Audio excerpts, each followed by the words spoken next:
wabarakatuh. Di sini kami dari kelompok 2 akan mempresentasikan tentang wakaf. Sebelumnya saya akan mengenalkan nama anggota kelompok kami. Yang pertama yaitu Dea Ananda, 2 saya sendiri Nirmala Parwati, yang ketiga Rina Indriani, yang keempat Rikza Ahmad Baihaqi, yang kelima Widya Anastasia. Di sini saya akan membacakan tentang pengertian wakaf dan macam-macam wakaf. Pengertian wakaf. Wakaf adalah perbuatan hukum wakif untuk memisahkan atau menyerahkan sebagian harta benda miliknya untuk dimanfaatkan pada waktu tertentu.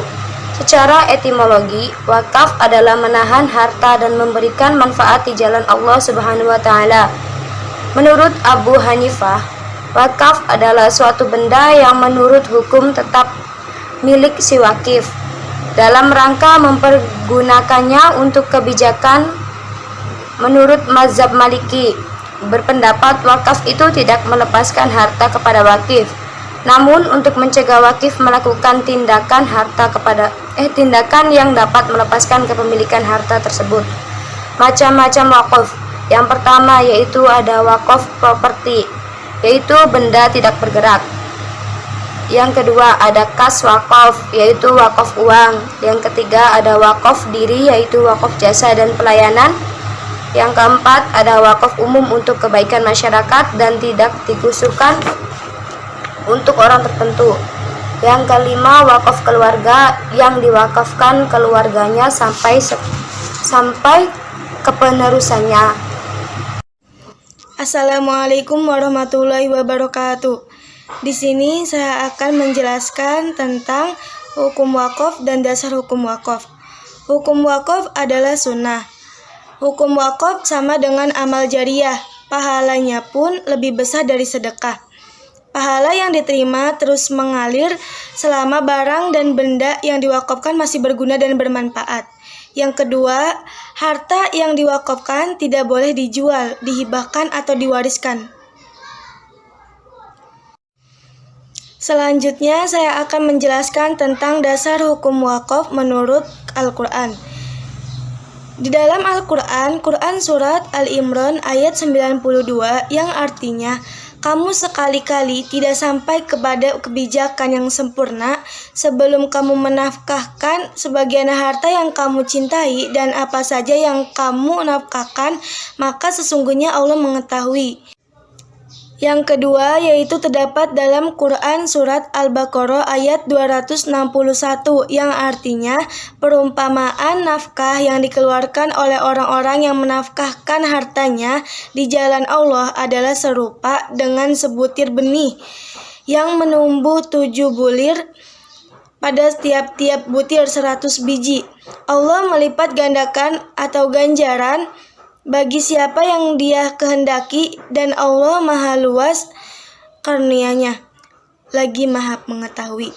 Yang kedua terdapat dalam surat Al-Hajj ayat 77 yang artinya, hai orang-orang yang beriman, rukulah kamu, sujudlah kamu, sembahlah Allah atau Tuhanmu dan berbuatlah kebijakan supaya kamu mendapat kemenangan. Dari Abu Hurairah berkata bahwa Rasulullah SAW bersabda, apabila manusia mati, putuslah amalnya kecuali 3 perkara. Yang pertama adalah sedekah jariyah atau ilmu yang diambil manfaatnya, atau anak soleh yang berdoa untuk orang tuanya. Hadis riwayat Muslim. Demikian yang dapat saya sampaikan, kurang dan lebihnya mohon maaf. Kembali lagi kepada moderator. Assalamualaikum warahmatullahi wabarakatuh. Di sini saya akan menjelaskan materi tentang dasar hukum wakaf menurut hukum yang ada di Indonesia. Yang pertama, ada Undang-Undang Pokok Agraria Nomor 5 Tahun 1960. Yang kedua, ada Peraturan Pemerintah Nomor 28 Tahun 1977 tentang tata cara pewakafan tanah. Yang ketiga, ada Peraturan Menteri Agama Nomor 1 Tahun 1978 tentang perincian terhadap tata cara pewakafan tanah milik. Yang keempat, ada instruksi bersama Menteri Agama Republik Indonesia dan Kepala Badan Pertahanan Nasional Nomor 4 tahun 1990, Nomor 24 tahun 1990 tentang sertifikasi tanah wakaf. Yang kelima, ada Badan Pertahanan Nasional nomor 630.1/2782 tentang pelaksanaan penyertifikatan tanah wakaf. Yang keenam, ada Instruksi Presiden nomor 1 tahun 1991 tentang konspirasi hukum Islam. Yang ketujuh, ada Undang-Undang nomor 41 tahun 2004 tentang menjelaskan tentang wakaf. Dan yang terakhir, ada Peraturan Pemerintah Republik Indonesia nomor 42 tahun 2006 tentang pelaksanaan yang ada di dalam Undang-Undang nomor 41 tahun 2004 yang menjelaskan tentang wakaf. Sekian dari saya kembalikan lagi kepada moderator. Tujuan dan fungsi wakaf.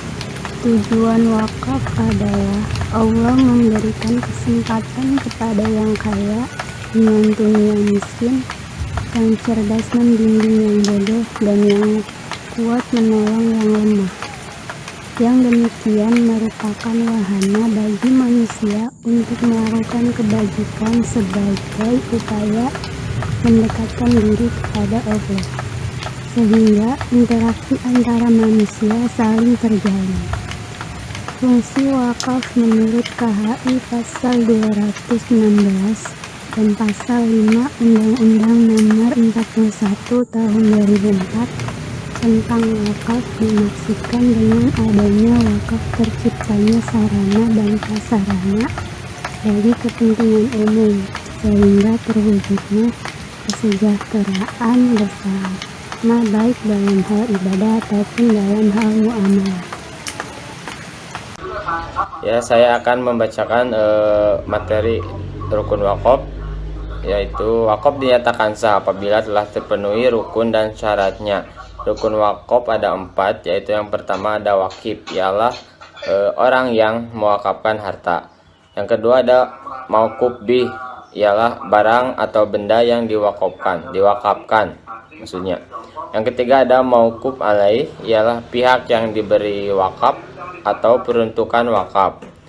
Yang keempat ada sigat, ialah pernyataan atau ikrar wakif sebagai suatu kehendak untuk mewakafkan sebagian harta dan bendanya. Lalu selanjutnya ada syarat wakaf.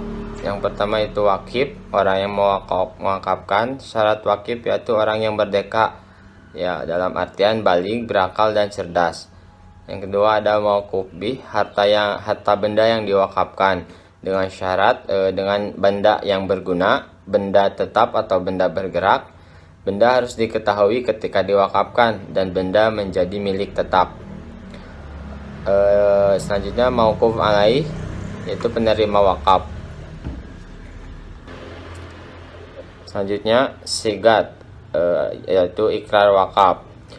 Igat atau lafaz atau pernyataan wakaf dapat dikemukakan dengan tulisan, lisan, atau suatu isyarat yang dapat dipahami maksudnya.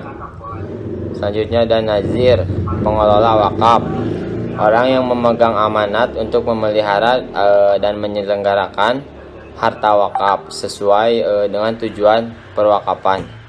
Yang terakhir yaitu jangka waktu, bersifat permanen atau tidak ada batas waktu tertentu. Terima kasih. Sekian.